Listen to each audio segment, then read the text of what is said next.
नमस्कार मित्रांनो, निफ्टी 50च्या प्रेडिक्शनच्या व्हिडिओमध्ये मी तुमचं सगळ्यांचं स्वागत करतोय. चला पाहूया निफ्टी 50ने आज म्हणजेच दिवाळीच्या या लक्ष्मीपूजनच्या दिवशी मुरे ट्रेडिंगच्या सेशनला काय केलेलं आहे. मुरे ट्रेडिंगच्या सेशनला मार्केट ओपन झालं. पहिल्यांदा असं वाटलं की या 15 मिनिटच्या कॅन्डल्सच्या या रेंजमध्ये मार्केट अडकून जाईल, बट मार्केट डाऊन साईडला आलेलं आहे आणि ज्या ठिकाणी ओपनिंग आहे तिथेच नियर बाय क्लोजिंग केलेलं आहे. थोडक्यात काय की काही गेन नाही आणि काही लूज नाही आहे. निफ्टी 50मध्ये आहे त्या ठिकाणीच मार्केटने क्लोजिंग केलेली आहे निफ्टी 50ची. चला आता असं वाटलं होतं की मार्केट 26,000चा आकडा दाखवेल, बट 26,000चा आकडा मार्केटने दाखवला, पण तो प्री ओपन मार्केटमध्ये दाखवलेला. 26,000च्या वरती मार्केटने प्री ओपन दाखवलेलं, तिथून मार्केट खाली आलं. मार्केट या ठिकाणी ओपनिंग केलेली होती आणि ओपनिंग करून मार्केटने डाऊन साईडची मोमेंटम केलेली आहे. आता एका एका एका एक महत्त्वाच्या टॉपिकवरती आपल्याला चर्चा करायची. मी आज लाईव्हमध्ये पाहत होतो. ऑलरेडी काल आपण प्लॅन असा केलेला होता, की आज मुहूर्त ट्रेडिंग आहे. आज 1 तासाचा 1 हॉवरचा सेशन आहे. तर यामध्ये जनरली काय आहे, की आपण आज ट्रेड करायला नको किंवा नो ट्रेड्स असा एक आपण एक खेळ डिसाईड केलेला होता. तर होतं काय, की मोस्टली लोकं काय करतात, तरी ट्रेड करायचा प्रयत्न करतात. आता तुम्ही समजून घ्या, जर एखादा व्यक्ती इकडे प्रॉफिटमध्ये येतोय, तर दुसरा कोणतरी व्यक्ती लॉसमध्ये गेलेला असतो. ठीक आहे. जर लॉसमध्ये गेलेला व्यक्ती जो आहे, बघा हे सणसुद आहेत, दिवाळीचा दिवस आहे, तुम्हाला तुमच्या फॅमिलीसोबत टाईम घालवायचा, स्पेंड करायचा असतो. तुम्ही तुमच्या फॅमिलीसोबत टाईम स्पेंड करा.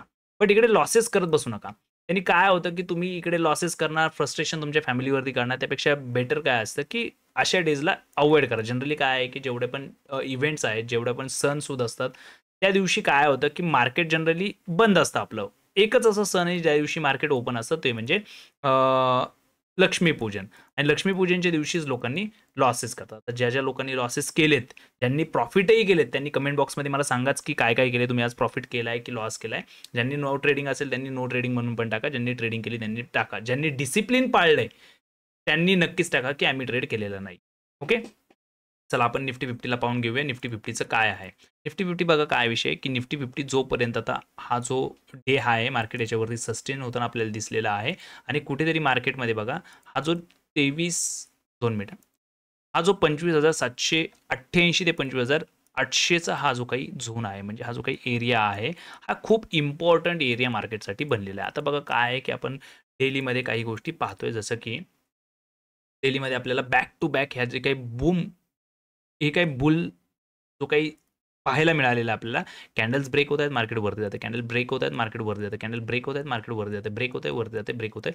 असं काहीतरी सिनारिओ आपल्याला पाहायला मिळतोय काय गेल्या काही दिवसांपासून. तर कुठेतरी असं आता मोरे ट्रेडिंग सेशन झालेलं आहे. आता विषय काय आहे, की इथून लाईफ टाईम हाय एकदम जवळ आहे, जो की 26,300च्या नियर बाय लाईफ टाईम आहे, जो की मार्केटचा 1.67% लांब आहे आणि खालच्या बाजूला मार्केट जबरदस्त असं एक बुल अशी एक रॅली आलेली आहे. तर आता इथे होतंय काय, की मार्केट इथे लाईफ टाईम हाय लावेल का? हा एक क्वेश्चन मार्क आपल्यासमोर उभा राहिलेला आहे. कारण काय आहे, गेल्या आता मार्केटने इथे काय केलेलं आहे, की एक करेक्शन म्हणजेच काय, की ज्यावेळी मार्केट कमी वेळेमध्ये मार्केट वरती आलेलं असतं किंवा अ, एक फास्ट रॅली मार्केट देतं, ज्याला 90 डिग्रीची मोमेंटम आपण मार्केटमध्ये म्हणतो. अशा केसमध्ये मार्केट काय करतं? मार्केट 2 प्रकारच्या फेजला सामोरं जातं. एक फेज काय असतो, की मार्केट तिथे वेळ घालवेल किंवा दुसरी गोष्ट काय असते, मार्केट तिथून फॉल करेल. ओके. भले ट्रेंड पॉझिटिव्हच आहे, तरी पण मार्केट फॉल करेल. अशा 2 कंडिशन येतात, ज्याला आपण करेक्शन मध्ये कन्सिडर करतो. तर आता आपल्याला इथे तोच प्रश्न पडलेला आहे, की मार्केट आता काय करेल? मार्केट इथे आता वेळ घालवेल का असा? की मार्केट इथे फॉल करेल का? की मोमेंटम करेल? हा सगळ्यात मोठा क्वेश्चन मार्क आहे. आणि तिसरी कंडिशन आहे, की मार्केट कन्सिस्टंटली वरच्या बाजूला निघून जाईल का? तर या तिन्ही गोष्टींना आपण छोट्या टाईम फ्रेमवरती पाहण्याचा प्रयत्न करू. आपण 15 मिनिट्सवरती पाहतोय. इथे समजून घ्या मार्केटचा हा जो काही 25,788 ची लेवल आहे. जोपर्यंत मार्केट या 25,788च्या वरती ट्रेड करताय, तोपर्यंत मी मार्केटमध्ये स्टिल पॉझिटिव्ह राहण्याचा प्रयत्न करणार. कारण कसं असतं, की बायर्स जे आहेत, बायर्स त्यांचा स्टॉप लॉस 1 बाय 1 अशा स्विंग्सला शिफ्ट करत असतात. तर हा जो स्विंग बनलेला आहे, हा जो काही सपोर्ट बनलेला आहे, याच्या खाली आत्ता सध्या तरी बायर्स अवेलेबल आहेत, त्यांचे स्टॉप लॉस अवेलेबल आहेत. तर या ठिकाणी काय करतील, की मार्केटला इथून वरती नेण्याचा सुद्धा प्रयत्न केला जाऊ शकतो. बट या ठिकाणी महत्त्वाचं काय आहे, की याच्यामध्ये मी थोडंसं कन्फर्मेशन घेण्याच्या प्रयत्नामध्ये आहे. कारण मार्केट खूप 90 डिग्रीनी वरच्या बाजूला कारणाने या ठिकाणी थोडासा बाईंग करून जाण्याचा कॉन्फिडन्स हळूहळू काय होतो की कमी होत जातो आणि या ठिकाणी काय होतं की मार्केटमध्ये प्रॉफिट बुकिंग कुठेतरी आपल्याला पाहायला मिळू शकते. हा एक सिनारिओ असतो. तर ही प्रॉफिट बुकिंग कशाच्या खाली पाहायला मिळू शकते हे समजून घ्या. आता हे जे बायर्स बसलेले आहेत, मार्केट ज्यावेळी या लेव्हलला ब्रेक करेल ना, मार्केट काय करेल, लाँग वाइंडिंग करायचा प्रयत्न करेल आणि हळू खाली येण्याचा प्रयत्न करेल.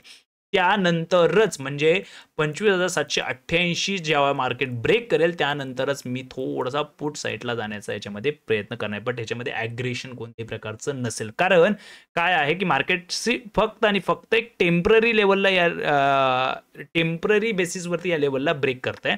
बाकी मार्केटचा जो डिमांड झोन बनलेला आहे तो कुठेतरी 25,621च्या नियर बाय आहे. 25,621-20च्या आसपास आपण कन्सिडर करूया. तर मार्केट असंही करू शकतं की मार्केटला इथे एक छोटासा लेवल आहे 25,700चा. मार्केट असंही करू शकतं की मार्केट खाली आलेलं आहे 25,700 पासून ऑर्डर घेत आहे आणि मार्केट पुन्हा वरती चालायला लागलं. तर या गोष्टींना आपण लाईव्हमध्ये तर बघूयाच की मार्केट इथे जो काही सप्लाय बनवेल त्या सप्लायपासून आपल्याला डाऊन साईडला अपॉर्च्युनिटी मिळते का. तर नक्कीच या ठिकाणी आपण ट्रेडला एक्झिक्यूट करायचा प्रयत्न करू. जर मार्केटने याला ब्रेकडाऊन केलं तर हे आपण लाईव्हमध्ये बघून घेऊ. जशा प्रकारचं स्ट्रक्चर त्या ठिकाणी बनेल त्याप्रमाणेच आपण या ठिकाणी डिसिजन घेणार आहोत. बट करंटली आपण जोपर्यंत ही लेवल तुटत नाही तोपर्यंत आपण याच्यामध्ये कोणत्याही प्रकारचा ट्रेड एक्झिक्यूट करणार नाही आहोत डाऊन साईडचा. आता मार्केट समजा या लेवलला आलेलं आहे, मार्केट इथे साईडवेजमध्ये गेले आणि मार्केट कुठेतरी इथे कन्फर्मेशन देते आपल्याला की आता मी वरती चाललोय. तर या केसमध्ये आपण थोडंसं सी साईडला जाण्याचा प्रयत्न करणार. मी या ठिकाणी थोडंसं बाईंग करणार आहेत कारण मार्केटमध्ये थोडीशी व्हॉलेटिलिटी पण आहे. त्यामुळे काय आहे की या ठिकाणी मग त्या केसमध्ये ओनली आफ्टर कन्फर्मेशन मी बाईंग साईडला जाण्याचा प्रयत्न करेल. पण त्याचे जे टार्गेट असतील ते मॅक्स टू मॅक्स 25,900 पर्यंत मी ठेवण्याचा प्रयत्न करेल. बाकी मग 10% वगैरे सोडून देऊन प्रॉफिट वगैरे किती घ्यायचा काय घ्यायचं त्या हिशोबाने मी घेईल. 25,900 ते 25,875 या रेंजमध्ये म्हणजे या 25 पॉईंटच्या एरियापर्यंतच मी टार्गेट घेण्याचा प्रयत्न करेल. आता दुसरी कंडिशन काय आहे, दुसरी कंडिशन समजून घ्या. मार्केट समजा गॅप अप ओपन करतं. ठीक आहे, म्हणजे आता उद्या सुट्टी आहे बुधवारी आणि गुरुवारी मार्केट ओपन होण्याचं. मार्केट गॅप अप ओपन करतं आणि मार्केट सडनली याला ब्रेक करायचा प्रयत्न करतं. तर मग मार्केटचे काय या व्हॉलेटिलिटीमध्ये मार्केटचे टार्गेट्स येऊन जातील 25,994 पर्यंतचे टार्गेट मार्केट आरामशीर देईल. म्हणजेच सायकोलॉजिकल आकडा आहे 26,000चा. मार्केट या 26,000च्या लेवलपासून आपल्याला रिजेक्शन दिसेल. मग या ठिकाणी आपण थोडंसं डाऊन साईडला ट्रेड करण्याचा प्रयत्न करणार. बट याच्यामध्ये माझ्या क्वांटिटी थोड्या कमी असतील. कारण काय गेल्या काही दिवसांपासून मार्केट काय करते, सप्लायला येत आहे पण मार्केट मोठं असं रिजेक्शन घेत नाही आहे. मार्केट थोडे रिजेक्शन घेते, थोडे रिजेक्शन घेते. तर मी या ठिकाणी बघेल की मला थोडासा प्रॉफिट बुकिंग म्हणजेच पी साईडमध्ये थोडासा जोर मिळतोय का, तर मी त्यासाठी थोडासा क्वांटिटी कमी करेल आणि त्यानंतर मग हळूहळू याच्यामध्ये थोडं जसं कॉन्फिडन्स वाढेल की मार्केट थोडा प्रॉफिट बुकिंग देत आहे, मग मी हळूहळू क्वांटिटी वाढवून ट्रेड करायचा प्रयत्न करेल. बट फर्स्ट अटेम्प्ट जो असणार आहे माझा तो थोडासा कमी क्वांटिटी असणार, एक लॉटनीच असणार आहे. तर ती एक ट्रायल असेल. जर त्याचा स्टॉप लॉस गेला तर मी स्टॉप लॉस देऊन बाहेर निघण्याचा प्रयत्न करेल. मग मार्केटसाठी बघा हळूहळू टार्गेट्स ओपन होत आहेत ऑटोमॅटिकली.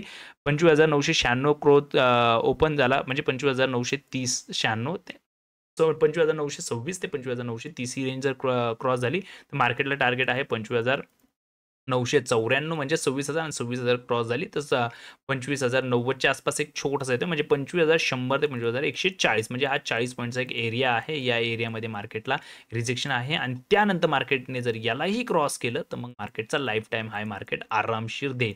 पण ही सिच्युएशन मार्केट जर या कंडिशनमध्ये करतंय तरच. बट जर खाली येत आहे एक करेक्शन देण्यासाठी मार्केट तयार होत आहे तर आपण त्यासाठी सुद्धा रेडी आहोत. मार्केटमध्ये दोन्ही कंडिशनला रेडी आहोत आपण. एक तर करेक्शनच्या कंडिशनला सुद्धा रेडी आहोत आणि दुसरी गोष्ट म्हणजे बुल मोमेंटम जो आलेला आहे मागून त्याला कंटिन्यू ठेवणार आहे की नाही त्यासाठी पण आपण रेडी आहोतच. तो निफ्टी 50 बघूया आपण कशा प्रकारे बिहेव करेल. बाकी तुमच्या जर याच्यामध्ये कोणत्या ॲडिशनल लेवल्स असतील कमेंट बॉक्समध्ये मला टाकून द्या. ठीक आहे. बाकी सेन्सेक्सला आपण बघून घेऊया. सेन्सेक्सची एक्सपायरी जी आहे कुठेतरी ती आपल्याला थर्सडेच्या दिवशी पाहायला मिळत आहे. सेन्सेक्स पण काही वेगळ्या लेवल्स नाही आहे, सेम लेवल आहे. खालच्या बाजूला तुम्हाला इथे 84,196 म्हणजे 84,196 ते 84,230 हा जो काही एरिया आहे हा कुठेतरी मार्केटला इम्पॉर्टंट आहे. मार्केट जोपर्यंत त्याच्यावरती आहे तोपर्यंत पॉझिटिव्ह आहे. सिनारिओ सेम राहणार आहे जसा निफ्टीमध्ये आपण डिसाईड केलेला आहे त्याचप्रमाणे आपण सेन्सेक्समध्ये सुद्धा आपण एक्सपेक्ट करतोय. जर मार्केटला इथून बाईंग करायची आहे तर या ठिकाणी आपण विथ कन्फर्मेशनच जाण्याचा प्रयत्न करणार आहोत. ओके. बाकी मार्केटने जर या लेवलला गॅप अप ओपन करून जर मार्केट वरती ओपन होण्याचा प्रयत्न झाला आणि मार्केट इथून वरती जाण्याचा प्रयत्न केला 84,750ची लेवल निघाली तर मार्केटमध्ये आरामशीर 84,900 लेवल मार्केटला लांब नाही आहे आणि त्यानंतर मार्केटची जी लेवल असेल ती 85,000च्या म्हणजेच या 85,000च्या या भागामध्ये आहे. बाकी मार्केटमध्ये याच्यापेक्षा जास्त मोमेंटम आपण एक्सपायरीच्या दिवशी एक्सपेक्ट नाही करते. जर गेली इन केस मार्केटने ब्रेक केलं तर मार्केट 85,356 पर्यंत येईल. पण 85,356 खूप लांब आहे. मध्ये तुम्हाला 85,161 ची एक लेवल आहे. या लेवलवरती पण लक्ष असू द्या, जिला मी मार्क केलेलं नाहीये. बट 85,161 मी इथे मार्क करून ठेवतो. ही वाली लेवल आहे. मार्केटने इन केस या 85,000चा सायकॉलॉजिकल आकडा काढला, तर मार्केट काय करू शकतं, मॅक्सिमम इथपर्यंत येईल आणि इथून रिजेक्शन पुन्हा दाखवण्याचा प्रयत्न करू शकतो. कारण ही एक 85,161 ही एक मॅनिप्युलेशन लेवल आहे. मार्केटला मॅनिप्युलेट केलं जाऊ शकतं सेन्सेक्सला या ठिकाणी आणि मार्केट तिथूनही खाली आणलं जाऊ शकतं. म्हणजे काय 85,000च्या वरती मार्केटला नेणं आणि तिथून बायर्सला बसवणं आणि बायर्स तिथून ट्रॅप होणं असाही सिनारिओ केला जाऊ शकतो. बाकी आपण थर्सडेच्या मार्केटमध्ये बघूया मार्केटची कशी होती, मार्केट कुठे कसं रिॲक्ट होतंय त्या हिशोबाने ट्रेड करायचा प्रयत्न करू. बट याच्यामध्ये लक्षात ठेवा, की डाऊन साईडमध्ये जोपर्यंत मार्केट ज्या लेवल्स आपण प्रोव्हाईड केलेले त्याच्यावरती आहे तोपर्यंत मार्केटमध्ये आपण सेलिंगमध्ये ॲग्रेसिव्हपणा दाखवायचा नाही. या गोष्टीला लक्षात ठेवा. बाकी जर तुम्हाला व्हिडिओ आवडला असल्यास व्हिडिओला लाईक करा, चॅनलला सबस्क्राईब करा आणि मॅक्सिमम या व्हिडिओला शेअर करायचा प्रयत्न करा.